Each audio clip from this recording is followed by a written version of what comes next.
Hey guys, this is Az here, and I was undecided whether I was going to do a video on this, but I'm uber excited and I thought I'd do it while the news is hot. Netrunner Fantasy Flight Games have just come out with a new update for both the FAQ and the tournament rules that are going to be going live over the next sort of 2 to 3 weeks. I'm going to run through them with you very quickly now and just give you a quick overview of what we're seeing, because there's a lot of stuff in here and there's a lot of core rules changes as well, or a lot of FAQ changes and erratas that have happened outside of even the most wanted list. So let's just run through this really briefly together. I've got the FAQ open here. Worth noting, this isn't going to kick in until the 18th of July, which is actually different from the MWL, which is going to kick in on the 1st of August. So interesting to note that they've decided to separate those two out slightly.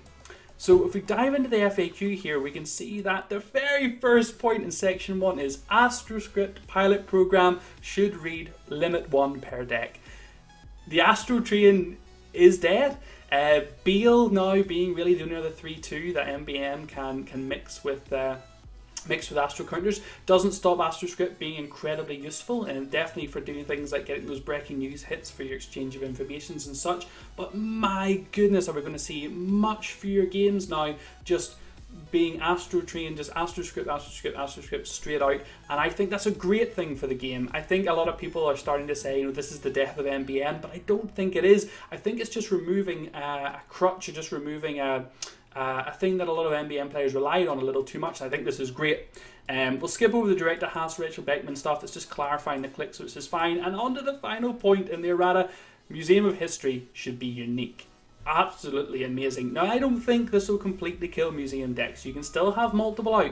It just means you can only have one rezzed. So only one card per turn shuffled back in.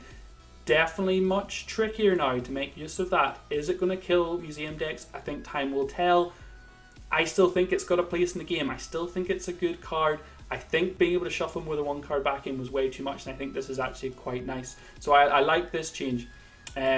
Accessing multiple cards and servers, do you know what? It's not really that big. Purging counters, this kind of stuff is just some nice clarifications. The pile one I wanted to talk about very briefly. I don't know if you guys listened to, I believe it was the Run Last Click podcast. Great show. They had Alice, the Birmingham regionals winner. I really hope I'm getting this right off the top of my head. And they talked a little bit about the card that lets you run into HQ and split the cards into 2 piles before accessing. You must have at least one card in one of those piles, so a pile must contain at least one card. A little bit of an interesting thing to note. I'm going to carry on through here. There's nothing too crazy here actually, until you get to chain reactions, and this is super interesting, and I'm not sure how common it is, but I think it's a very powerful ability that when it came off was just people realized it was broken. And that's the exception that's been added into chain reactions here, which says if an effect is being resolved that causes a search, the entire effect including shuffling must resolve before any other chained card ability can resolve.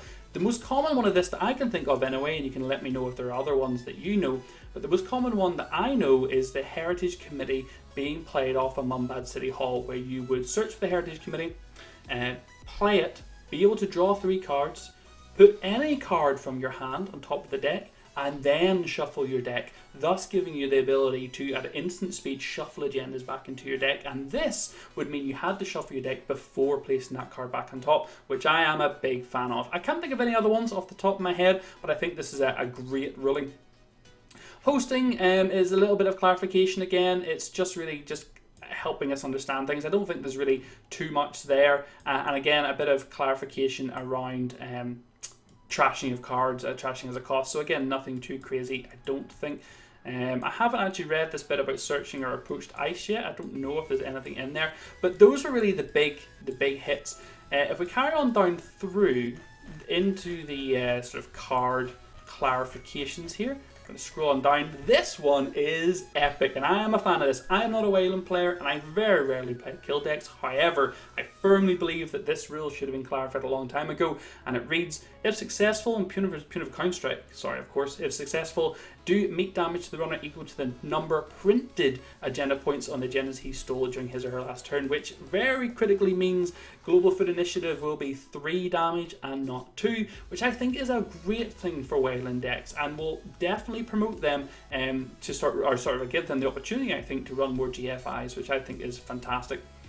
Targeted marketing, quite an interesting one that says you can't name gain credits with targeted marketing if they play a current you've named that trashes it. A little bit interesting, nothing too crazy. Hostile infrastructure does get the final written, we all knew this, but the clarification that if the simultaneous trashing, hostile infrastructure will do 1 net damage for each card trashed. So if you apocalypse while it's rezzed, you're going to take damage for every card that you're trashing. So that makes sense. I think we all knew that. A little bit of clarification around Jeeves, I think that was needed as well, nothing too crazy or new there. And I think that's really it in here. And that's just the start. I'm keeping this really brief just so if anyone checks it out today, you'll get a quick update on what's happening. But this is the meat here. That was just the starter. This is the meat and veg. So this is the tournament regulations. Hopefully any of you that do play competitively will be aware of this. And we're going to head down in here, and there's a few different red sections. I'm going to just go down them through the order of the list here, top to bottom. A little bit around loss and damage cards. I quite like these. It just is kind of giving clarity around players being able to get replacement cards, or even in some cases proxy cards, where over the course of a tournament there is an opportunity to find a replacement because of damage or loss, which I like. And there's good clarification there. There is the potential that you may have to concede a game where you realise you've lost a card from a deck, but that's understandable. This point, though, I think is kind of odd, and I'm really on the fence about reading this one. So this one says, legal products. Players may use only official Android Netrunner components in tournament play, with the following exceptions for third-party components: tokens that do not obscure card information. Now, to me, that's tricky, because most people wouldn't normally have their credits sitting on cards, but most people do play with opaque counters, which would technically block card information should they be placed on them. I personally don't have any problem with people playing with multitudes of different counters, as long as they're really clear and easy to see. It is difficult sometimes when you sit down and go to play at a tournament, and over 4 or 5 rounds of Swiss, every opponent has a different set of counters that they're really familiar with, and that's difficult. And I think it actually does distract a little bit from the game, and it should be incredibly clear. What this is going to mean is, well, I'm not sure. Is it going to mean the end of dice? Is it going to mean the end of Team Covenant counters at tournaments? I still think I love playing with dice. I think they're a really clear way of conveying information and very quick, especially in a time structure when sometimes you want to go quite quickly. But I understand that if everyone's using the same components, it makes it very clear and a little bit more balanced and even. I'm not sure. Tokens that do not obscure card information, does that mean you can use tokens as long as you don't place them on cards, as long as you only place them on the pictures? That's tough, I'm not sure. I'd like to see what they're going to talk about, but they do, I think, have a link further down where you can actually see the legality of the product. Official dates will be updated on product legality. Oh, that's actually to do with data packs and premier events and stuff. So I'm curious to see how stringent that's going to be. I think that's a really interesting point. Taking notes and outside material, just a little bit of clarification about not taking notes or referencing this. I mean, I think we all knew that. That's one big thing that differs Netrunner from Magic, and the importance of hidden information, and I think that's a great thing. And a real skill in counting influence and remembering what your opponent played in the Swiss round if you're playing them elimination and stuff like that. That's important, and I think it's a key part of Netrunner. We do see an update here around tournament round times. Now, I don't believe these have changed, with the exception of the finals, which now has a time limit, and I believe before there was no final time limit. 60 minutes though, I believe, is plenty of time considering you're only having to play one game. So you don't have to play both sides. So I'm absolutely okay with this. Further down though, and I guess again I might be missing something here, but there's tournament points here where we've now noted at the end of the tournament, the player with the most tournament points wins. Game win 3 tournament points, modified game win 2, and a draw of 1. Now this falls under the same section as we have tournament round times, but then we have Swiss, then we have the double elimination, and then we have the tournament points. So it looks to me like the tournament points now falls into the Swiss rounds, which I think is very interesting. So they've split this from 2 points essentially, being the most you get, to 3, which I think is kind of cool. And I like the fact that there's now a difference between like a modified game win, like a timed win, and a draw. That being said though, I looked on down and had a look at the attentional round split, so the ID or attentional draw, and it's still 3 points, so full win, each player receiving 3 points as if they won 1 game. So I think it's kind of interesting they've done this, but they've still kept the intentional split as if you completely won outright and there's no penalty or anything like that, like I believe there is in the likes of Star Wars or X-Wing. correct me if I'm wrong, I think it's just rumours because I don't play X-Wing myself.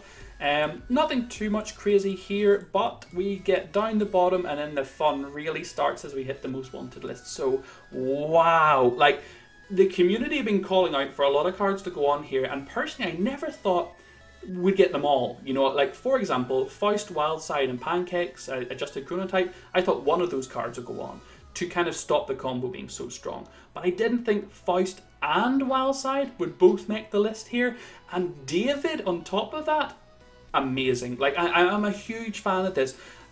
As someone who was even splashing David into his Kate decks because Kate could just so reliably get through so much already, but the David just pushed her over the top. I'm super fine with David becoming even harder for the runner to get. I don't think anything else has come off the list for the runner side, but this is going to be the talking point for a while now. I still think the engine is strong. I still think a 2 Faust, 3 Wildside, 2 Adjusted Chronotype deck is possible. You're going to lose 5 influence, and where is that going to come from? Is it going to be levies? Is it going to be clone chips, which are probably getting dropped already? And beforehand, it's going to be tough, but I think it's still doable. I don't think it's game ending for the engine, not initially anyway, but I'm really curious to see what people are going to have to start giving up to make this happen. Corporation side then, and oh man, so the AstroScript pilot program has been taken off here. It's limit 1 per deck, so I'm very happy they at least acknowledged that that was enough of an errata to not need to leave it on the MWL. However, breaking news going on is huge. So fast advance MBN decks are now not only hampered by Sansan Sacred, hampered by a 1 AstroScript, but now having to pay influence for breaking news. I am an MBN player. I am a fast advanced MBN player, although I tend to play horizontally usually. I do like this, and I do think that breaking news is at the strongest point it's ever been, especially with exchange of information and all-seeing eye and closed accounts. The variety of very cheap operation tag punishment is huge, and I do think it was just too much to score breaking news and potentially exchange it, giving your opponent a 1-cost agenda, 2 tags, and you get to take whatever you swapped. That was too strong, and I like this going on here. Mamba Temple, I also am very okay with going on here. It was just raw economy. You know, 1 to res and 2 recurring credits a turn that instantly paid off, even if trashed. It was just such a big swing. If you resed a single bit of ice or single pad campaign with it, you were happy. Anything beyond that was just a huge bonus. So super interesting, and will be most certainly a hamper to those kind of horizontal decks. And I think will probably push corporations to look a little bit more at operation economy or some of those other asset economies. So some of those Wayland assets, the 3 credits per turn for unprotected servers, its name escapes me now, or the investment bankers, is it? The one that gives you click for 2? Shark Tank? Completely forgetting it now. Anyway, I think some of the economy assets may kind of get a little bit of renewal from this and not relying on Mamba Temple, which I am well behind. So look guys, there's a very quick overview. I'm sure there's going to be lots of videos and podcasts and reviews to come. Hopefully this has brought you up to speed, and I really look forward to seeing where this is going to go. I think this is a good time for Netrunner, and things are really going to be shaking up. So look, thanks so much for watching, and all the best.